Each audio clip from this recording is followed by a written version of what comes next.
Dryer vent servicing, not something that you would expect a pest control company to do a lot of, but we got into doing this probably 16 years ago. And one of the reasons we did was because a lot of times pest control slows down during the winter months, and so we're nowhere near as busy. So in order to kind of keep the business or to keep ourselves busy, so why get your dryer vent cleaned? First of all is it keeps your dryer working at peak efficiency, and this day and age is energy conscious, as a lot of people are. That's one of the things that people like to keep a close eye on, and making sure that dryer is going to last your family for a very long time. The other more important issue to that is the fact that a neglected dryer vent is a significant fire hazard, and there are thousands of people every year that end up with dryer vent fires. And when you hear them talk about, it's just something they never thought of. They never considered it. They've had the dryer there for 10 years, and the thought of ever having it cleaned or having the vent cleaned, it just never occurred to them. It's not something that a lot of people think about. But it does happen, and it can be devastating and very expensive if it does. So one of the things you want to make sure of is if it's been more than 3 or 4 years since you've had your dryer vent cleaned, by all means have somebody come out and take a peek at it. And one of the advantages of having a company like ours, a lot of times we get calls where dryers are not working efficiently, and it's because either rodents are nesting in the vent, or we have birds that are nesting in the vent. Other things have gotten in there in addition to just the lint, and so we can address those issues at the same time that we're cleaning the dryer, and it's kind of like one-stop shopping, so you don't have to call somebody different to take care of the problem. So just a little bit of a background here on what a proper dryer vent cleaning should consist of. On most homes, if you have a dryer vent that vents out more than 6 or 7 feet. Some go as far as 20 or 22 across the home. In most cases, one of those types of cleaning should take at least an hour. By the time you clean the vent, you always start from the outside in first. So what we'll do usually is have the homeowner turn the dryer on for about 20 minutes just to blow air.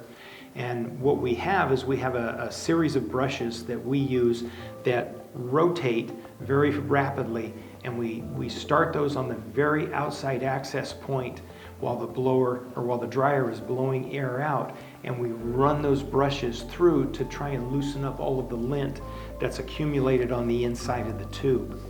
And as that happens, we do it a little bit at a time. You go about 3 feet and pull it back, 3 feet, pull it back.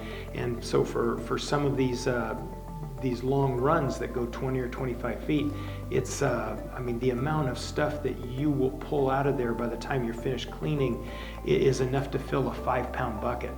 It's a tremendous amount of stuff that gets stuck in these tubes.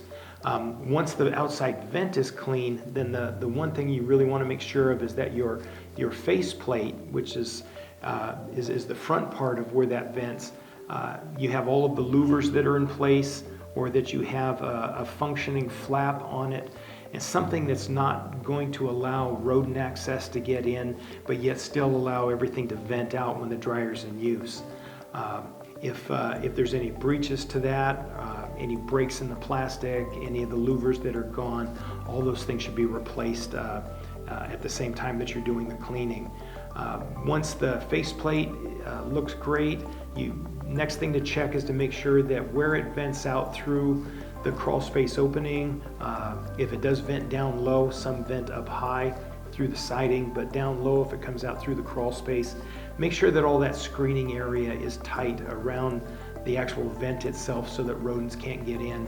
That's something else that you want to make sure to take a look at. Again, once that's all finished, then you move inside to start working on the back of the dryer. And as you move the dryer out, there's a couple of things 3 things that we take a look at specifically. One, we want to try and see how much lint has accumulated back behind the dryer. That gives us an idea of what the resistance in the tube has been and how much stuff may be actually in the dryer itself or on the outside. All of that stuff needs to be vacuumed up. so that it's gone. Where the actual hose attaches to the dryer, from the dryer to the vent, that needs to be removed and cleaned and then put back on, or a new one put in its place if it's a disposable one. And then you have to make sure that the actual brackets that hold this on are very, very tight. You don't want to create any leakage of air, because then that decreases the amount of volume that your dryer can push with to get the lint out.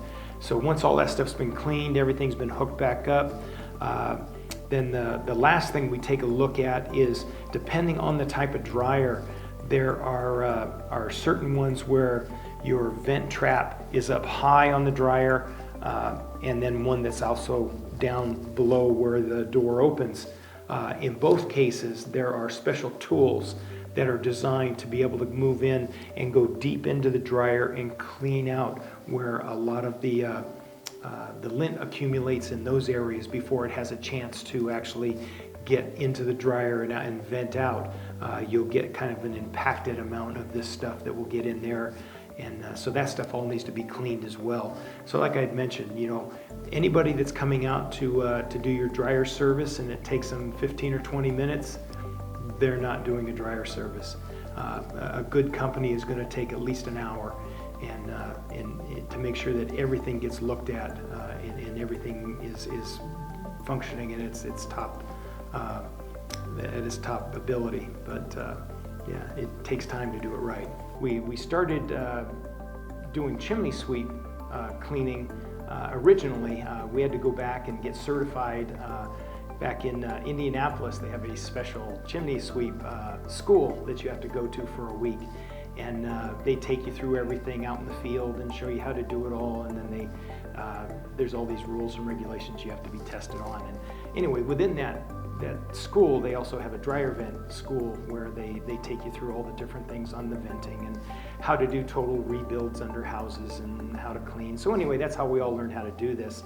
And so we started doing it, as I'd mentioned, about 16 years ago, and have been doing it ever since. Everything from just the gradual cleaning underneath the, under the house as far as where the tube vents out, to cleaning behind the dryer. Certain dryers have different characteristics, and there's certain things inside of them that need to be cleaned as well. It isn't just cleaning the lint trap like a lot of people think.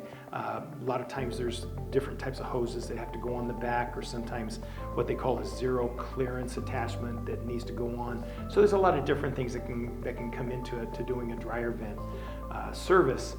Again, it just depends on how your house is designed, where they placed it, and in most cases dryer vent servicing really only needs to be done about once every 2 or 3 years. If you have pets, especially cats that shed a lot or big dogs that shed a lot, sometimes it may need to be done a little bit sooner, especially if you have say a family of 5, so you're doing a lot of laundry and you have pets. In those cases, about every 18 months to 2 years, it needs to be done, because the hair that gets run through just acts like a magnet for the dryer. And what it does is it, as more and more lint accumulates in the exit tube or the vent that goes out, it creates resistance for the dryer. And so for most of the dryers nowadays that have the sensors on them that will detect if there's any type of obstruction that's starting to create what's called blowback in the dryer, they'll automatically switch off, or they'll tell you that to have your vent cleaned or your vent checked.